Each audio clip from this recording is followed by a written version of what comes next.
Bobby, say hi. Oh, put it down a little bit. Put it down a little bit. Oh, can you not see?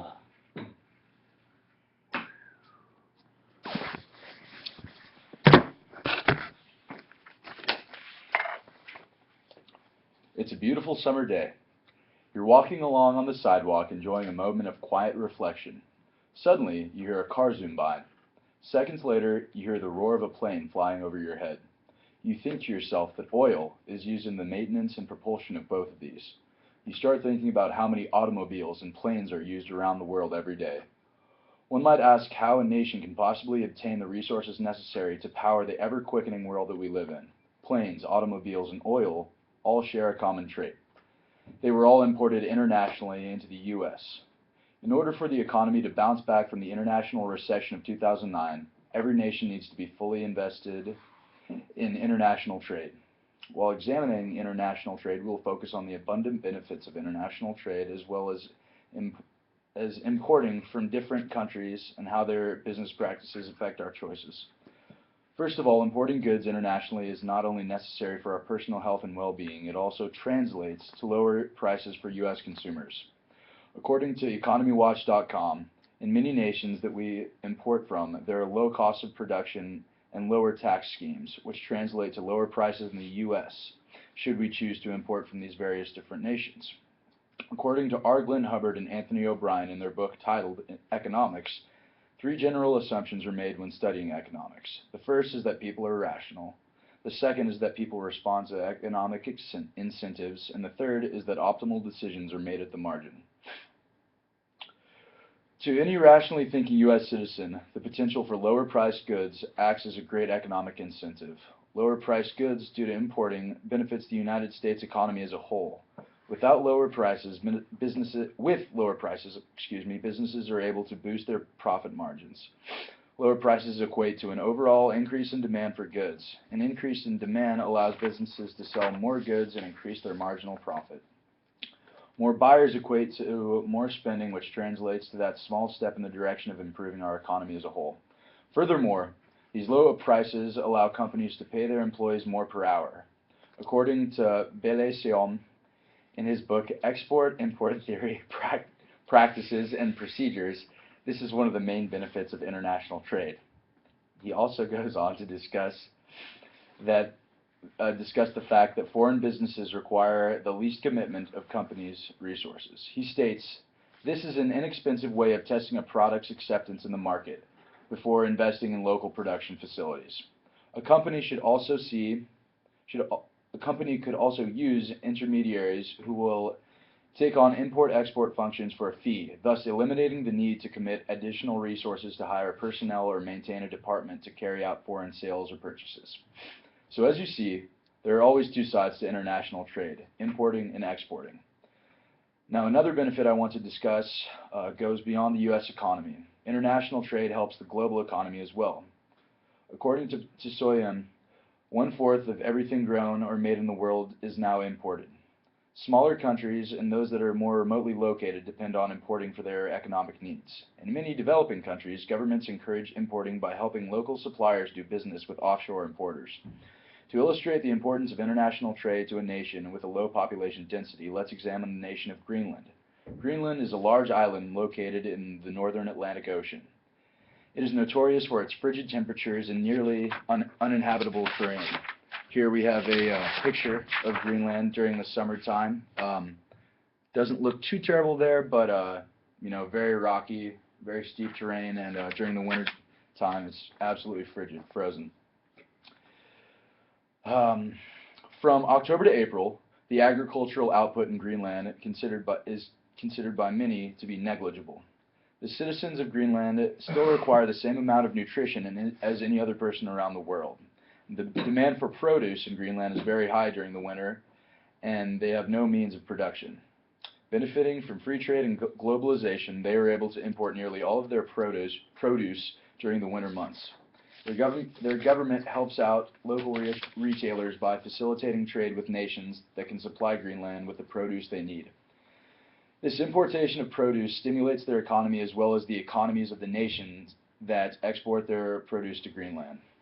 This example clearly illustrates how our needs as humans motivate us motivate us to trade internationally. In order to fulfill the needs of its citizens, a nation's government should be prepared to facilitate international trade in any way that it can. While examining the benefits of international trade, one must realize that countries get a chance to buy and sell goods across the globe in order to provide things that may not be available to them in their own country. Access to regionally exclusive resources is vital to a diverse market. There are several resources that are only available in certain countries that we would only have access to through international trade. This includes anything from raw materials to special technologies. Aside from resources, food is a major item that is imported and exported globally. Going to an Asian or Mediterranean store in the U.S., the buyer's purpose is to buy authentic food specifically from that region. Greece is a great example of this. According to the CIA, one of Greece's major exports to the United States is food. As previously stated, an assumption that all economists should make is that optimal decisions are made at the margin. For a U.S. citizen who loves Greek food, buying and eating food from Greece would provide them with a lot of marginal utility or benefit. Without free trade, we wouldn't be able to provide ourselves with this marginal utility. While most Americans could continue to lead happy lives with or without Greek food, we must keep in mind that this Greek food is just a small example. Think about how much benefit oil from the Middle East provides us with, or how medicine made from the leaves of a rare plant only found in Russia. Without free trade, our nation and global economy would experience catastrophe. Many people make the case that for the United States, it is unethical to trade with nations that have flawed labor laws or unethical standards for employment, such as China. There are several ways to dispute this argument. The first, and in my opinion the most appealing to one's inherent sense of empathy, is that while a nation's labor laws might be flawed, refusing to trade with them only increases the likelihood of unethical business practices. If we choose to protest China's labor practices by ceasing to trade with them, their economy would tank and consequences would be catastrophic. The citizens of China would suffer and so would we. For someone who is dead set on not trading with nations with unethical labor laws, there is a happy medium that can be found. We restrict the import quota from China, first of all.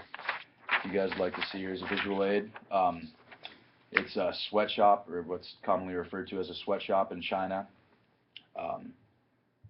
Overly crowded, very, very inhumane, if you ask me. Pardon me one second. We can restrict the import quota from China and continue importing from other countries that have better labor laws, such as Canada. Before I discuss their working conditions, I want to highlight a relationship between the U.S. and Canada. The U.S.-Canadian relationship is quoted as being among the closest and most extensive in the world, according to the U.S. Department of State. This is evident in the trade patterns between these two countries. With over $1.5 billion in daily trade and 300,000 people that cross the border every day, the U.S. has close ties to our northern neighbor. According to the U.S. Central Intelligence Agency, together the U.S. and Canada share the world's largest and most comprehensive trading relationship, supporting millions of jobs in each country. Canada is the leading export market for 35 of the 50 U.S. states, and it is a larger market for U.S. goods than all 26 countries in the European Union combined. In 1989, the U.S.-Canada Free Trade Agreement went into effect, expanding upon the FTA commitments to move towards reducing trade barriers and establishing agreed-upon trade rules. By reducing these trade barriers, prices faced by households and domestic producers would both fall, according to the U.S. International Trade Commission, in their report titled The Economic Effects of Significant U.S. Import Restraints. So why Canada? What's the difference of importing from there in China? First and foremost, all workers in Canada have the right to form unions. Their unions are allowed to organize strikes and demand better conditions if needed. This is incredibly different from the rough conditions of China. Women and small children work behind closed doors with long hours and little pay. With further investigations and qualifications, the U.S. can freely import and export to places like Canada, guilt-free, not feeling like they're supporting an awful working environment. When China notices the effects of the slight decrease of frequency in their exportation of goods to the U.S., they will eventually be forced to reevaluate their business practices. Down the line, the entire world would benefit. Here I have iPhone. something that is advertised as being manufactured in the United States, but in all actuality, it is the parts are manufactured in China and then assembled here. So in conclusion, it's clear that the worldly benefits from international trade are astronomical. To restrict international trade is to restrict the world's economy. To move out of recession, international trade must be amplified.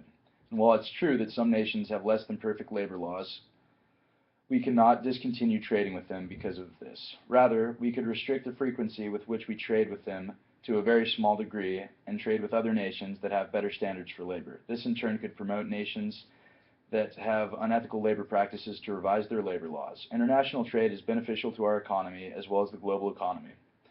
So next time you hear a car drive by or a plane fly overhead, think about where it came from and how it benefits the world around you. Thank you.